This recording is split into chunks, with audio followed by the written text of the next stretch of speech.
Start recording.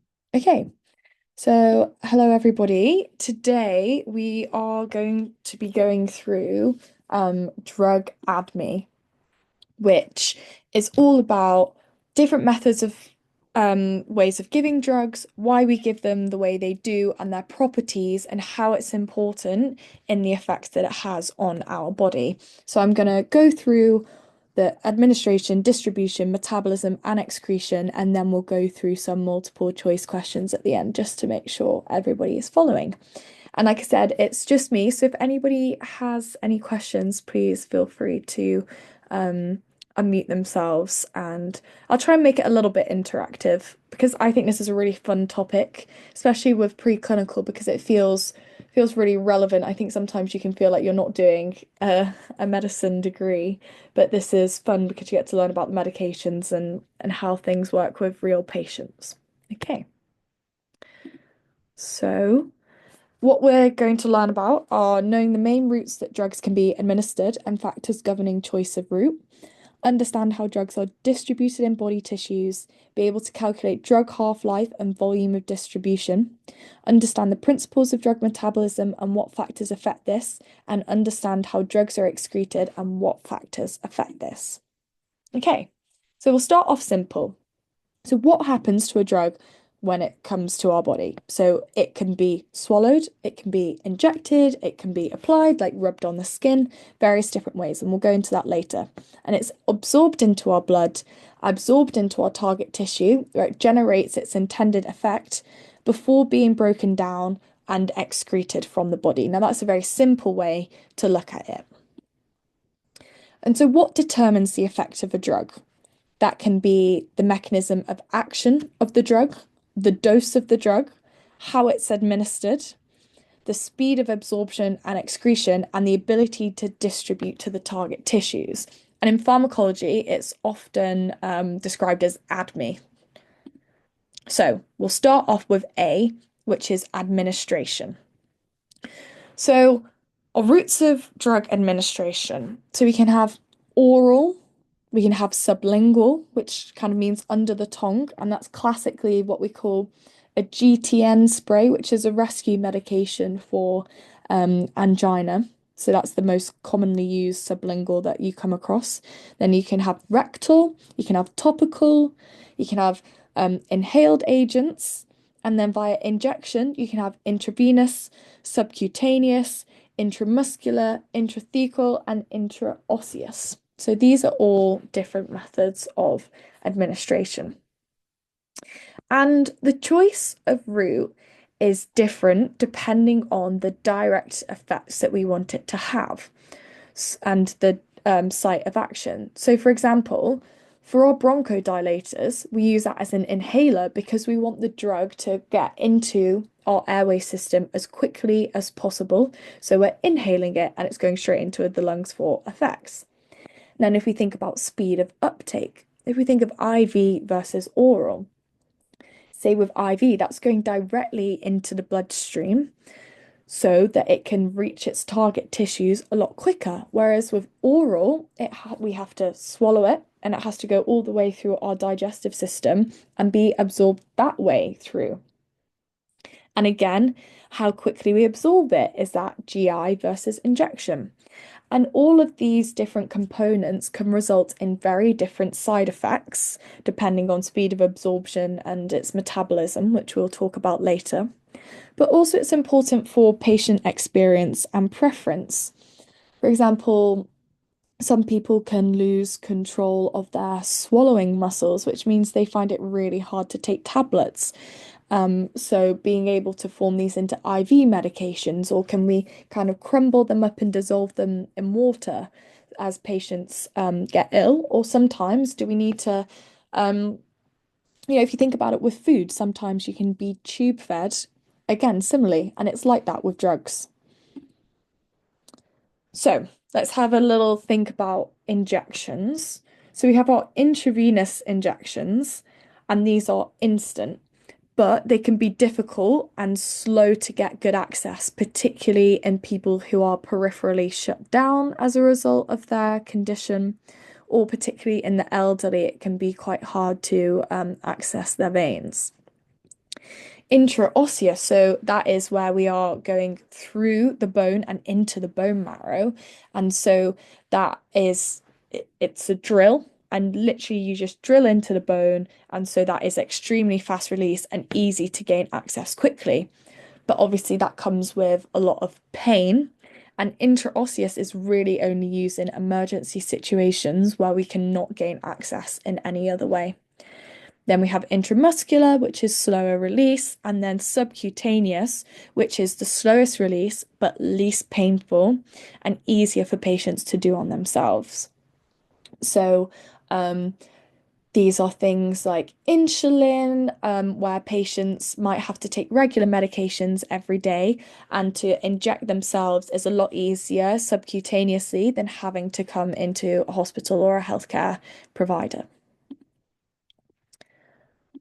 Then we have our drugs that go through the GI tract. And like I said before, usually the most convenient way to administer drugs. And they are rapidly administered and they're absorbed via mucous membranes.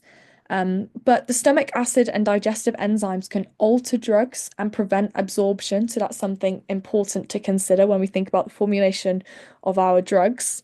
And but we have methods to try and stop this. So we can have different coatings that can prevent the stomach acid from penetrating through and destroying our drug and ensuring that it gets properly distributed throughout the body.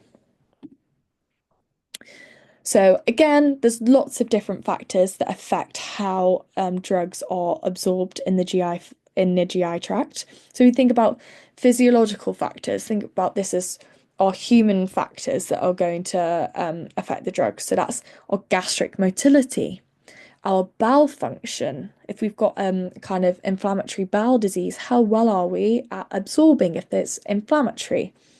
Or interaction with other contents. So, food, that's something classically that patients get told they need to take it on an empty stomach, or do they need to take it with food? Do they need to take it with a lot of water? So, the different properties of the medications. And then we have the drug factors itself. So, the solubility, the permeability, and the dissolution of acidic or basic drugs, and how that can be dependent on the pH. So that's just a general brief overview of administration. So that's just the way that we get the drug into our body and how the different factors and what we want out of the drug determines our decision of its administration. So let's talk about distribution itself. So when a drug is administered, so over here on our diagram, whether that be mouth, injection, or any of the routes that we've just spoken about before, it first needs to be absorbed into the bloodstream. And once it's in the bloodstream, it can have different fates. So it can be metabolized, which is typically in the liver, that's where metabolism happens, or it can then go on to be excreted by the kidneys or through bile. But there's another key route that it can go, which is up here, which is known as the third space or interstitial fluid. And this is the fluid that surrounds our cells and lies between blood vessels and the tissues. So it's not inside the cells and it's not part of the blood. It's kind of a transit zone. And here in the third space, the drug can either go on to its target tissue to produce its desired therapeutic effect, or it can move to other tissues where it might be metabolized, stored, or even cause the side effects. So, understanding how drugs can go down these different pathways is really essential to predict the drug's action and effectiveness. So we can describe this through this diagram as well here. So the little blue dots are our drug. So these can be found free in the plasma. So this is the unbound form of the drug, which is floating freely in plasma. Then we have our drugs that can bind to proteins. So albumin, most commonly. And while bound to albumin, it becomes inactive because it cannot cross membranes. And then we have our red blood cells. And then some drugs can enter red blood cells. Either they diffuse into the lipid membrane or they can bind to hemoglobin inside the cell. So these are different ways that drugs can be found throughout the body. So why was this important? So we're just going to go through that diagram in a little bit more detail. So when a drug enters the bloodstream, it doesn't just float around freely. Instead, it exists in two forms. So a free, unbound form and a form that is bound to proteins like albumin, like I explained in the last diagram. And these two forms are in a dynamic equilibrium. So they're constantly shifting back and forth. And it's only the free drug that is active that can leave the bloodstream to reach the tissues to then be metabolized and excreted. And the bound drug is temporarily inactive, but it can act as a reservoir so that as the free drug is used up and eliminated, it can then be released from the proteins to maintain a balance, if that makes sense. And so these protein-bound drugs, they're not able to be filtered by the kidney because the glomerulus in the nephron can't pass large protein drug complexes. So it means that the drug can stay in circulation for longer. Um, so protein binding is actually what reduces the drug's immediate availability and it prolongs its half-life.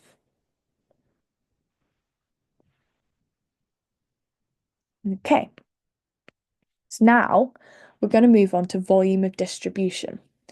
So, volume of distribution is a theoretical volume that represents the amount of fluid needed to contain the total drug in the body at the same concentration as in the plasma.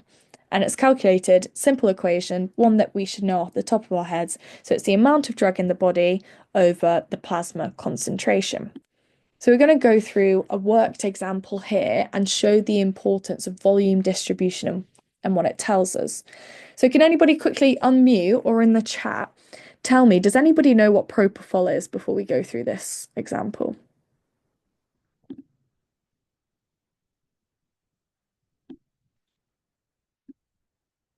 Don't worry if not.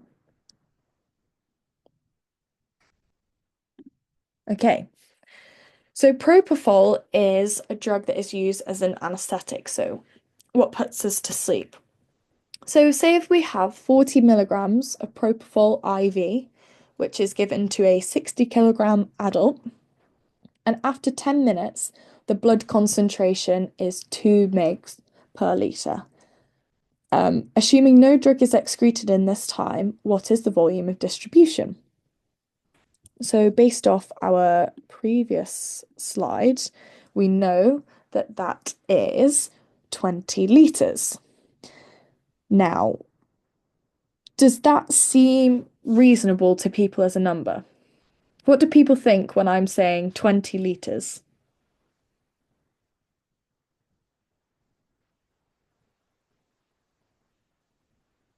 Because that to me seems really big. So what do you think that tells us about the volume of distribution? What do you think it's telling us about this drug? Anybody want to give it a whirl? It doesn't matter if it's not correct. Any ideas?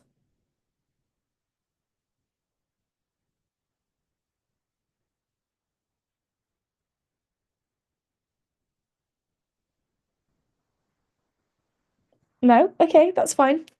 So, so we've just calculated the volume of distribution to be 20 litres, which is far greater than our total blood volume, which is 4 litres. And our total body water is only 42 litres itself. So what that is suggesting is that propofol is not just staying in the plasma, it's being rapidly taken up by tissues. So volume, this is trying to show that volume of distribution, it's not a physical volume, but instead it reflects how extensively a drug is distributed beyond the bloodstream. So to have a high volume of distribution, like 20 liters in this example of propofol, it means that the drug has left the blood and is widely distributed, for that be fat stores and muscles. And in this example, propofol, the brain, so because it's lipophilic, it can have distributed there. And so this is important because it's going at this rate. It explains why the plasma levels drop so quickly after administration. And that explains how propofol has a rapid onset. So as soon as you give the drug, you are seeing these effects because it's distributing so widely. And so what that means is if you want to maintain the effect of the drug, we're going to have to give a lot more of it to maintain this volume of distribution. So propofol has to be given on through IV access kind of continually. Otherwise, sedation can wear off in the middle of an operation, which we definitely don't want. So this was just an example to show how volume of distribution works. I hope that makes sense. So let's think about transport of drugs from the blood. So we have lots of different types of ways of transport in our system. We can think all the way back to the simplest forms of A-level biology. So some drugs are not lipid soluble. No, yes. So lipid solubility determines the ability to cross via simple diffusion. So that's just simply passing across the cell membrane. And we all understand that lipid bilayer and everything. But some drugs are not lipid soluble and so may need help from transporters. So we have our active transporters. So these are proteins in the cell membrane that carry the drug across, often against a concentration gradient using ATP. But some cells also have efflux pumps that actively push drugs back against and out into the blood again.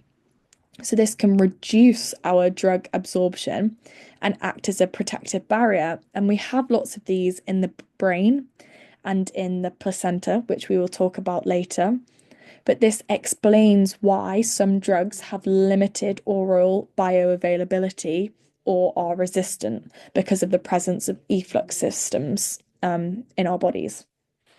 And we can also see that if drugs share similar structures, are competitive inhibitors, but they can compete for the same structure for absorption sites.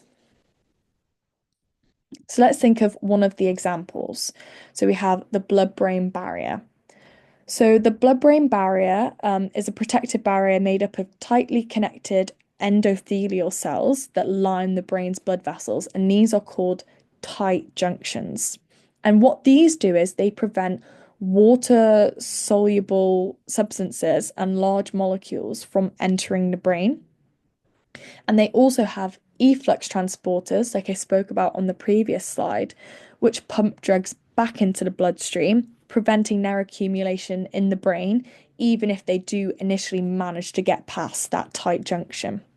So, drugs that can cross the blood-brain barrier tend to be small, highly lipid soluble, or chemically similar to molecules with endogenous transporters. Like I said, as a last bullet point on the last slide, we can use it to our advantage sometimes if we can make drugs that are similar to molecules that are endogenously transported in our body. So if our drugs don't fit that criteria, we can't access the CNS system. And that is why it's really hard, and we have a very limited amount of drugs that can do that. Um, so a good example is how propranolol versus bisoprolol mechanism of action can work for migraine. So propranolol and bisoprolol are both beta blockers, but propranolol is more lipid soluble compared to bisoprolol, so it crosses the blood-brain barrier more readily. So that's why propranolol is used for preventing migraines, whereas bisoprolol is better for purely cardiovascular uses. And the blood-brain barrier permeability is often increased in neuropathologies. So if we have inflammation in our brain, if we have strokes, or if we have tumors, anything where we have damage to our brain, it can cause the permeability to be destroyed, so we can become leaky or dysfunctional. So that means that drugs that normally couldn't enter the brain may start to get through. And we can see that as a positive because we might be able to get better therapeutic effects. But also, it means that we may find an increase in side effects because more drugs can be passing the barrier, if that makes sense. So we can have both a positive and a negative. So when we think of people, when we think of their drugs, and when we think of the condition that they're in at the moment, we need to take all of this into consideration to think, how is this drug going to impact this person in this current state? So the other example that I use was for the placenta. So just a quick overview, the placenta is a semi-permeable membrane which is between the mother and fetus, and it can provide nutrients and protections for the fetus, but drugs can cross the placenta and potentially affect fetal development. So small molecules can easily cross the placenta via passive diffusion. But larger molecules, for example, heparin or insulin, are usually too big to cross passively, which is why heparin is often used over warfarin, which you might have heard of, in pregnancy to ensure that it doesn't reach the fetus. So we can often change the the patient's drugs that they're on when they become pregnant to prevent any damage to the fetus. So also the non-ionized, so the uncharged form of a drug can cross cell membranes a lot more easily. And so this makes pKa and pH of the maternal fetal environment really important. So the fetal circulation has a lower pH than the mother's blood. This is usually around 0.1 to 0.2 pH units lower. So if a drug is a weak base, so think of a weak base, it may cross in its non-ionized form and then become ionized in the more acidic fetal environment. And once it's become ionized, the drug cannot cross back over. So it becomes trapped in the fetal circulation. And so this is known as ion trapping, and it can lead to higher fetal drug levels than expected, which again can be really dangerous. Um, but the lipophilic drugs cross the placenta readily by diffusion. And again, we need to think that if drugs really lipophilic, it might not just pass through, but it can accumulate in the placental tissue, again, leading to prolonged exposure to the fetus. So I think these last two slides, so talking about the placenta and the blood-brain barrier, are really good ways to think about A.D.M.E practically and how it's going to relate to our actual patients. And again, thinking about how everything is going to be distributed. So on to clearance. So we've gone through the kind of administration and the distribution. So we then have clearance. So after a drug is absorbed and distributed throughout the body, it needs to be eliminated and cleared to stop its action and prevent toxicity.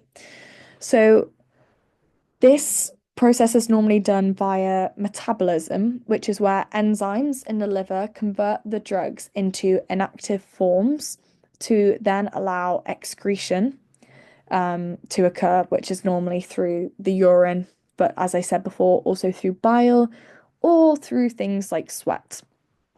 So the overall rate of clearance depends on the drug's properties, such as its lipid solubility, size, and how it interacts with enzymes or transporters. So First order kinetics means that the rate of clearance is directly proportional to the drug concentration. So, for example, if the concentration of the drug is twice as high, the rate of clearance will also be twice as fast. I hope that makes sense. So, in this case, the body eliminates a constant fraction of a drug per unit of time, and this is called the half-life. So the half-life is the time it takes for half of the drug to be eliminated, and this is constant and only depends on the drug's characteristics, not its concentration. And this is the most common way that drugs are cleared. But I just wanted to make you aware that there is something called zero order kinetics. So there are some drugs such as aspirin or alcohol which exhibit zero order kinetics at higher doses. And in zero order kinetics, the body clears the drug at a constant rate per unit of time. So, for example, if a drug is cleared at 10 mg per hour, it will be cleared at that rate no matter if the concentration is high or low. And this can lead to saturation of the clearance process, meaning that the body can't process the drug any faster, even if there is more drug in the system. So it can increase the risk of toxicity. So this graph just kind of explains the principle of zero order versus first order. So going back to half-life, which I explained a little bit on the last slide. So elimination half-life is the length of time required for the concentration of a drug to decrease to half of its starting dose in the blood. I think this is a good a good diagram that you could draw in an exam. So drugs with a short half-life are cleared quickly. So that means they need to be administered more frequently to maintain effective drug levels in the body. Whereas drugs with a longer half-life stay in the body longer, can be dosed less frequently.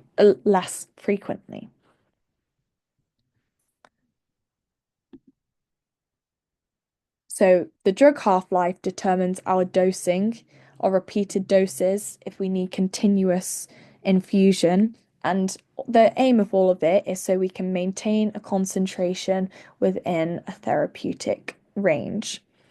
So, for example, in the hospital, drugs like morphine or heparin might be delivered via IV infusion to maintain constant blood levels without fluctuation, so that it can be maintained in this therapeutic range, which we aim for. So that's the goal of dosing, is to ensure that we have the same drug concentration, which is within the therapeutic range all of the time. So this is when it's going to be most effective and cause the least amount of side effects. So now we're going to move on to metabolism. So metabolism the is when drug enters the body and it needs to be metabolized in order to be excreted. Um, and so the aim of metabolism is to make these drugs easier to eliminate from the body. And we do this in multiple different ways. But they really need to be made more water soluble, which is also known as polar, to help them get excreted. Um, and we have to go through lots of different processes for this to happen. So, hydrophobic drugs are fat soluble and easily pass through cell membranes, but they are poorly excreted by the kidneys because they are not water soluble. So, to aid excretion, these drugs are converted into more polar water soluble forms by metabolism. So, this means we add hydroxyl or carboxyl groups to make the drug more polar and easier for the kidneys to filter and excrete. Whereas hydrophilic, which is in bullet point number 3, they're more easily excreted through the kidneys without the need for this extensive metabolism. Um, and drug metabolism normally happens in the liver, where we have specialized enzymes like CYP 450. And this can carry out all of these modifications that we just said that convert these drugs into these forms, which can be excreted better. And we can break this down into phase one and phase two. So this is something that could come up in exams quite easily. So phase one is where we break down insoluble drugs. So it mainly involves oxidation, reduction, and hydrolysis reactions to break everything into smaller and more polar molecules to make the drug more excretable by the kidneys.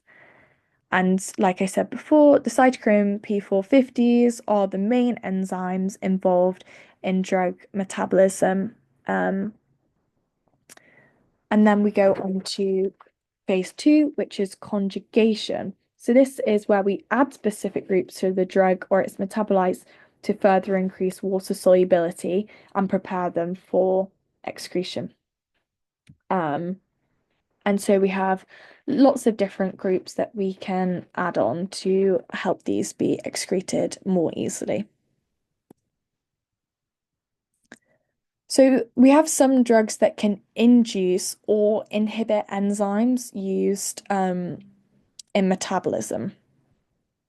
So some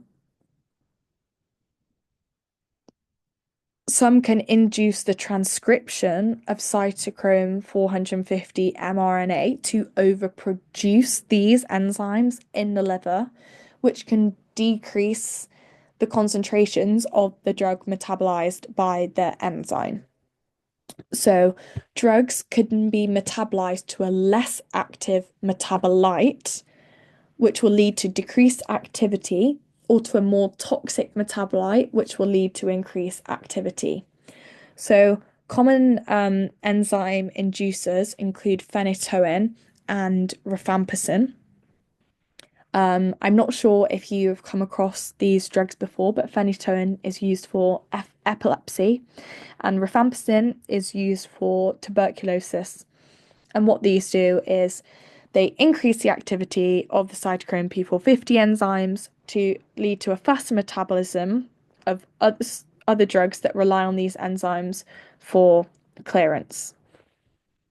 So, what that means is if a patient is taking phenytoin alongside another drug that is metabolized by the same enzyme, the concentration of the second drug may decrease and reduce its therapeutic effect and can lead to suboptimal drug therapy.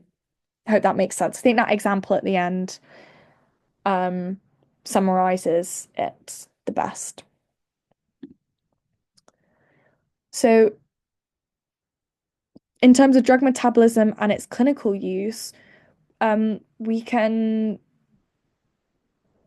exploit this method to convert drugs into an active form.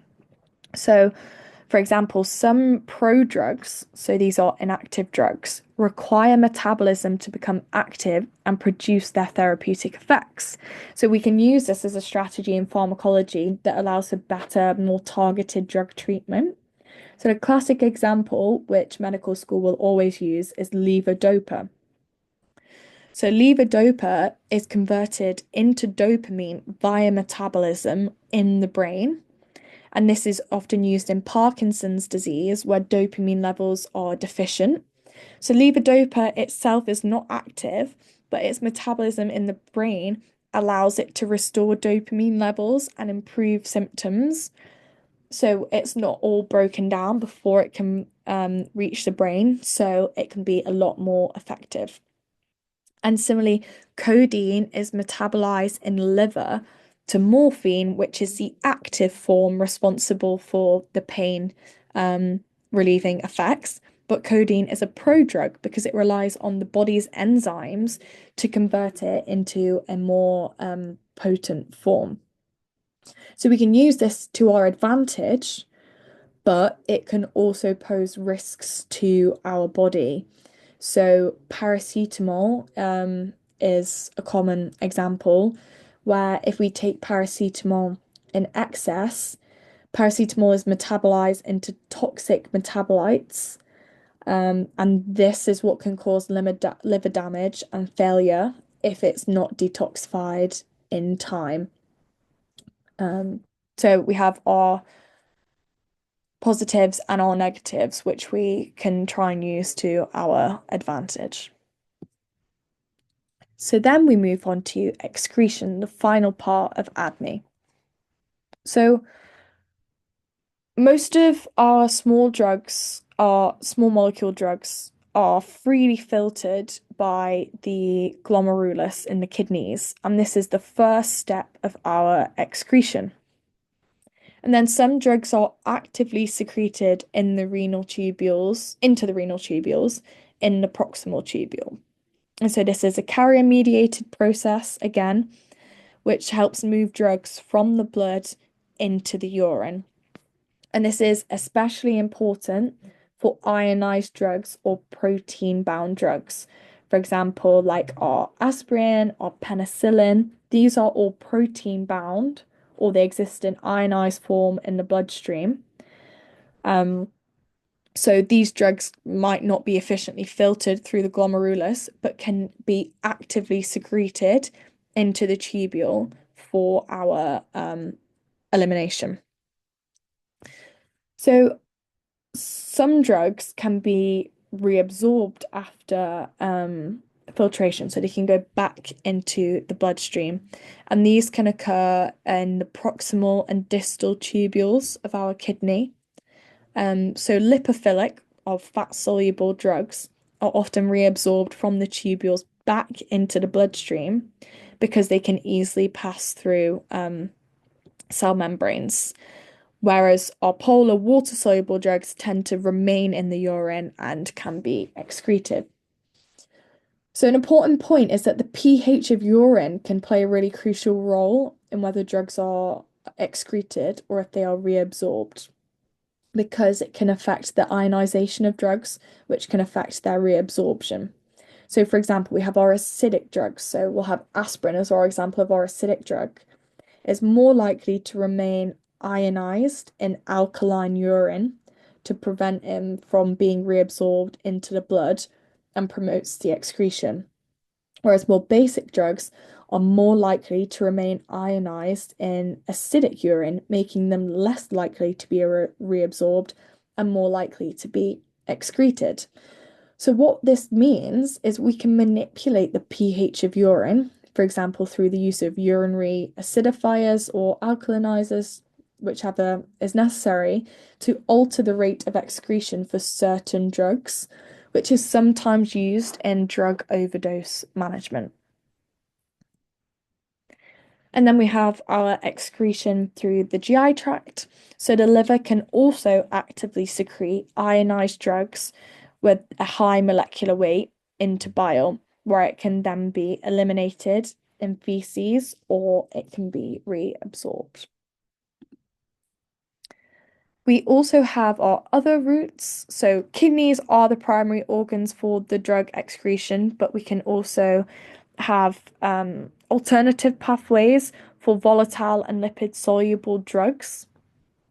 Um, so we can have via sweat and saliva. So, for example, penicillin, or one of the antibiotics that's most commonly used, can be excreted through sweat, which is why people on certain medications might experience skin rashes or increased sweating as a side effect. So that's just another fun little clinical thing that you can put into an essay. Um, and because drugs can be eliminated through saliva, I don't know if anybody's ever seen, but we can use saliva for drugs testing to see if there's any illicit substances or medications. So we've used that to our advantages in the world. Um, so that's another way. And then breast milk. So excretion of lipid-soluble drugs via breast milk is a really important consideration for when mothers are nursing. So things like a diazepam, which is a sedative that can be used, or opioids, so our or pain-killing medications, they can be transferred to the infant via breast milk. So they can have significant effects on the baby, like respiratory depression or sedation. So that means, again, we have to really tightly control what medications mothers are when they are breastfeeding. So, I thought we would go through some examples now so that we can put what we've learned in practice from going through what A.D.M.E is and how it's important for our everyday life. So, I've done a couple of questions and I really appreciate it if some of you guys could answer in the chat or if anybody could unmute themselves why we think patients in either of any of these groups might experience different effects from certain drugs.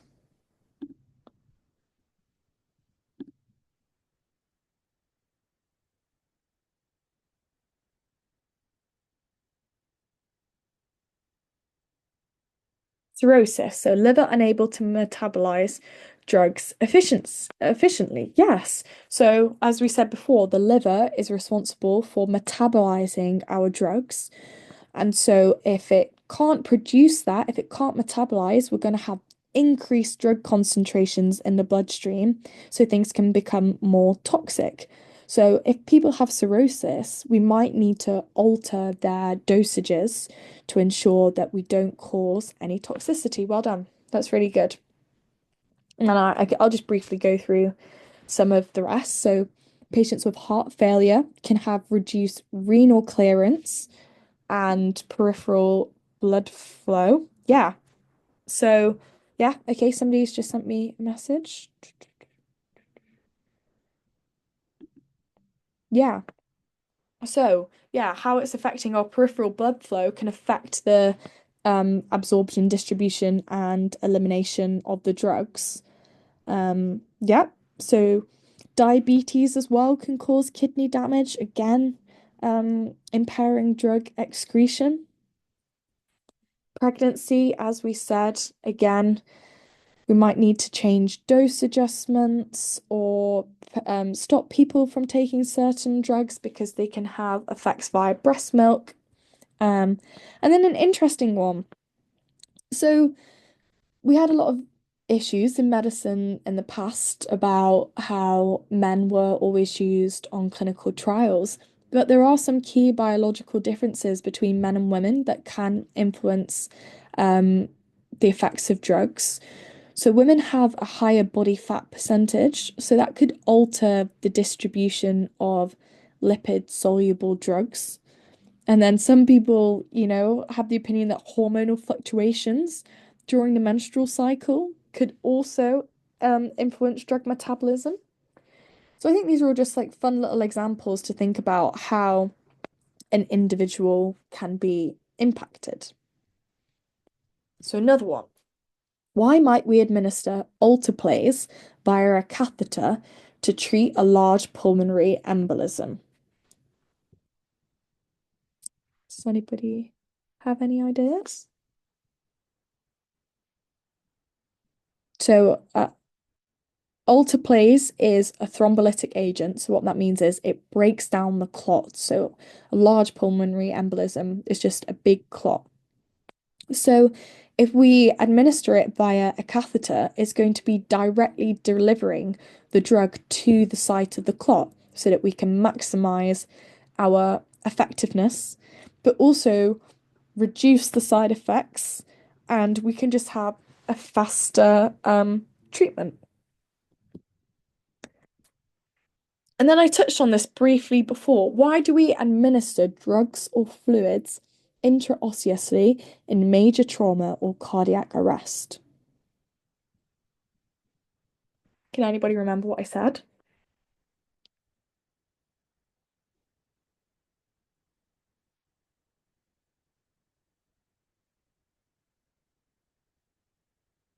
So what it means, oh yeah, okay, I see people now. Hang on. Yeah. So when other sites are hard to reach and for rapid action, So when we can't get access in any other way, we can drill directly through to the bone marrow for easier access into the bloodstream so that we can give the drugs that we need so that we can restore our circulation. So that's really good, guys. Well done. Then another one, this is a classic one that medical school really love. Why do we administer carbidopa alongside levodopa when treating Parkinson's disease?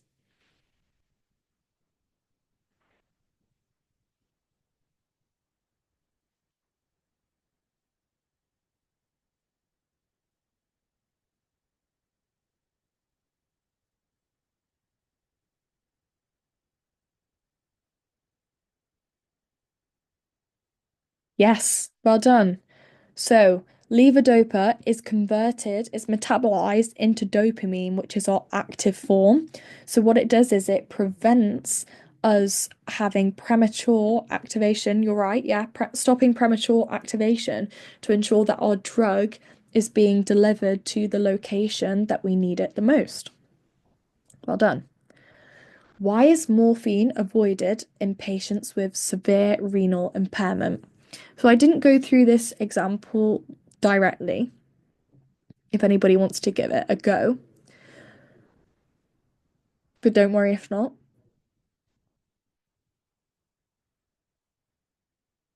So what happens in patients who have severe renal impairment, there is a metabolite of morphine which can accumulate, and this metabolite can cause sedation, respiratory depression, and toxicity again.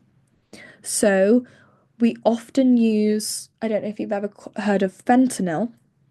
So in patients who are, it's most commonly given in end of life care, in palliative care, when patients are in a lot of pain. But if they happen to be if they're in renal failure at that time, we want to give them fentanyl as an alternative way because it doesn't have the same impact on our renal function. So it's a lot safer for patients.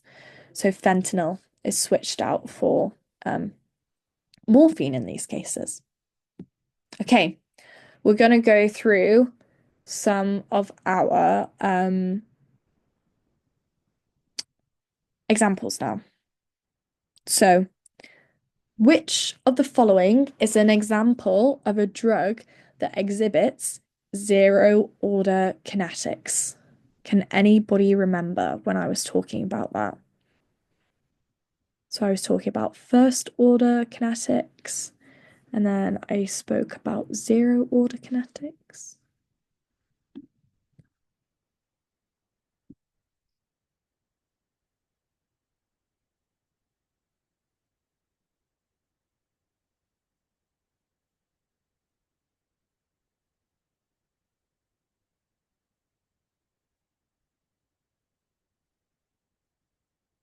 Yes. Well done, guys. So we have our aspirin, which is correct. Now I'm just wanting to double check because I think I've done this question with two right answers. Can anybody see what the second answer is? This was a trick question, I'm sorry. So it's aspirin and ethanol. I tried to trick you because I said aspirin and alcohol when I was doing when I was doing the lecture. But obviously, ethanol is another word for alcohol. So both aspirin and ethanol follow zero order kinetics, which means that the body clears the drug at a constant rate per unit of time, regardless of the drug concentration. So if we think about, I don't know if you guys can see my mouse, but we had the graph that was like this. And our first order kinetics was our x equals y versus our curve. Okay. Which of the following factors can lead to changes in drug absorption and distribution?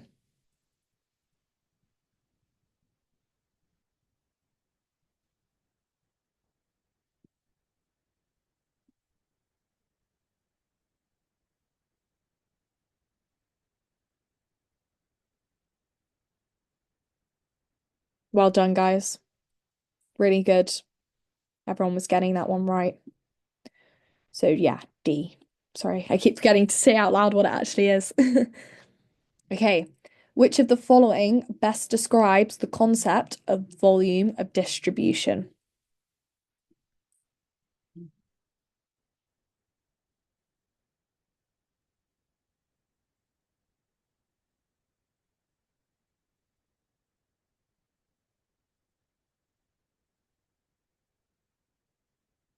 We think about the example that I went through.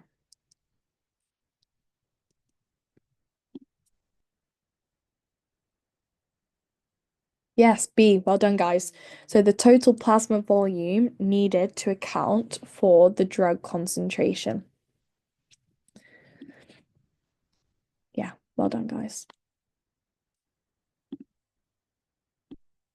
Okay. Which of the following is true about protein-bound drugs in the bloodstream? Is it A, protein-bound drugs are pharmacologically active? B, protein-bound drugs are more likely to be metabolized quickly? C, only free drugs are pharmacologically active and can cross cell membranes? D, protein-bound drugs cross the blood-brain barrier easily? And E, protein-bound drugs cannot be metabolized by the liver.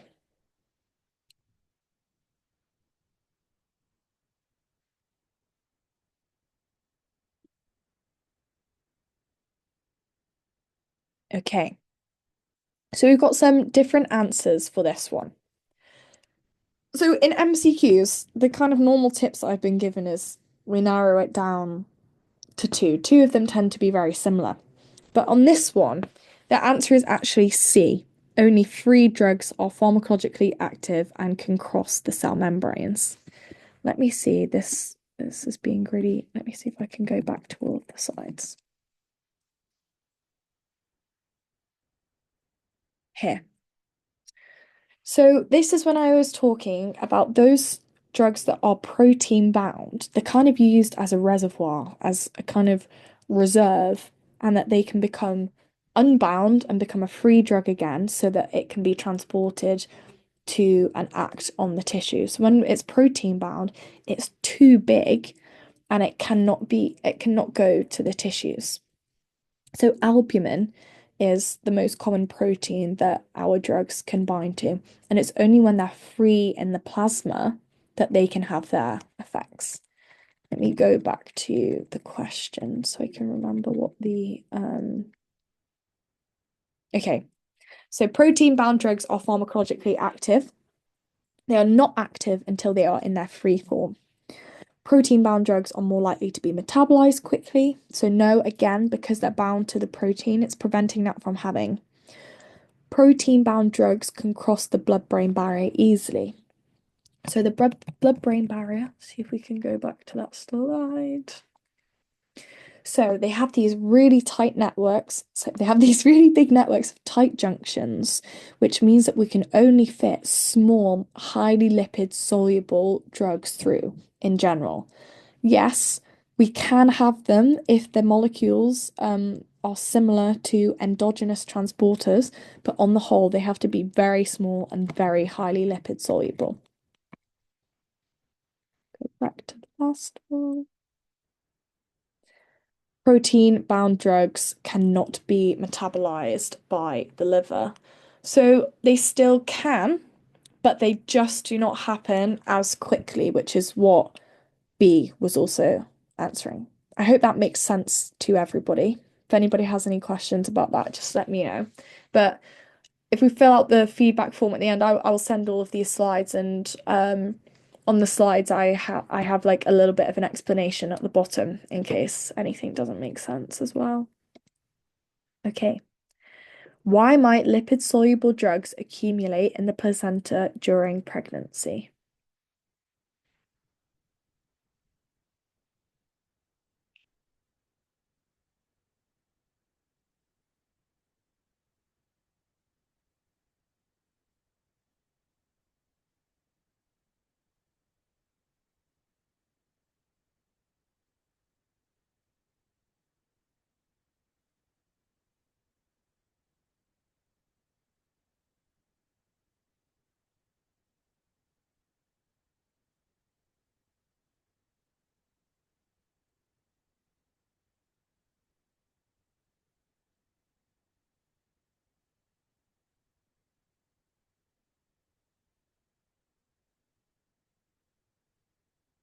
Can't see anything, so I don't know if it's my computer.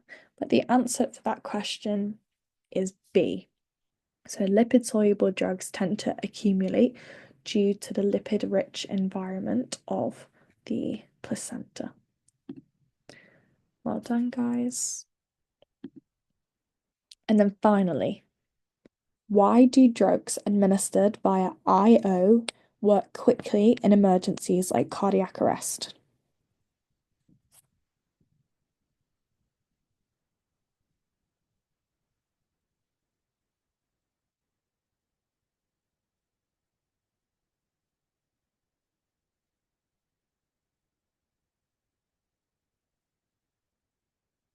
Yeah, well done, guys.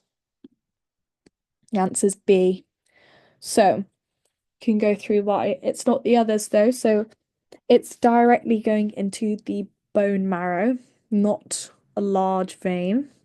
And so, what it means is it can rapidly access the bloodstream, even in shock states when we're peripherally shut down and we can't find anything.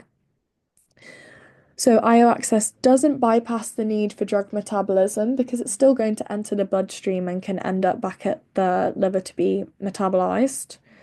It is not slower than IV access, allowing more time for absorption. So, for IV access, we have to put a tourniquet on, we have to find the vein, we have to clean the area, we have to hope that we've got a steady hand and the vein stays still. Whereas IO access, it's literally a drill with a needle on the end, and it's a click 1, 2, 3, and then we have straight access. Then IO access avoids the need for drug dilation. Um, that is not the main benefit of IO. Like I said, it's just for when we are peripherally shut down. So that is everything. Thank you guys. I hope that was helpful. Um, let me just stop recording in case anybody wants to ask.